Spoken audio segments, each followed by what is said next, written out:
Hey guys, तो कैसे हैं आप सभी। होप आप सभी बहुत अच्छे होंगे। मैं बताना चाहता हूँ कि इससे पहले जितने भी वीडियो बनाए गए उस सारे वीडियो से बहुत सारी बातें बच्चों को समझ आई और वो सारी वीडियो देखने के बाद बच्चों का मैसेज आया।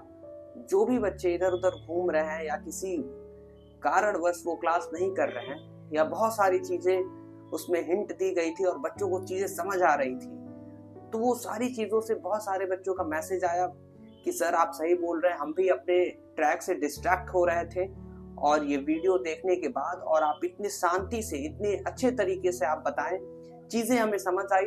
सर अब हम पूरा मन लगा के अपनी पढ़ाई करेंगे। उसके साथ बहुत सारे बच्चों का ये भी मैसेज आया कि सर क्लासेस अब हम ज्वाइन करेंगे। हम भी किसी कारणवश क्लास नहीं कर पा रहे थे, पर अब हमेशा ध्यान देंगे कि क्लासेस करेंगे। कुछ बच्चों का ये भी मैसेज आया कि सर हम कुछ समय बाद क्लासेस ज्वाइन करने वाले हैं, मेरे साथ ये चल रहा है वो चल रहा है।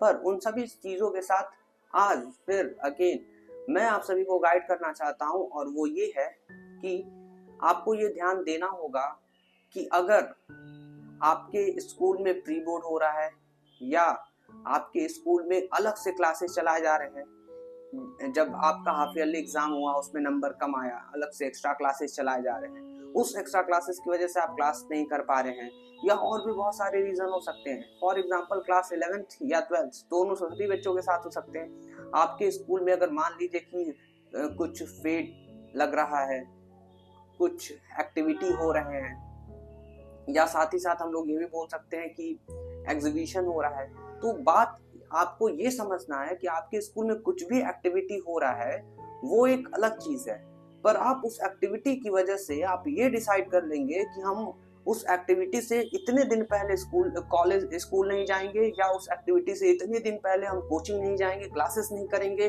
पढ़ाई नहीं करेंगे। मतलब आपके स्कूल में अगर कोई एक्टिविटी हो रहा है, आप पार्टिसिपेट कर रहे हो, आपकी रिस्पॉन्सिबिलिटी है उसको फुलफिल करना, तो क्या आप पढ़ाई लिखाई छोड़ देंगे?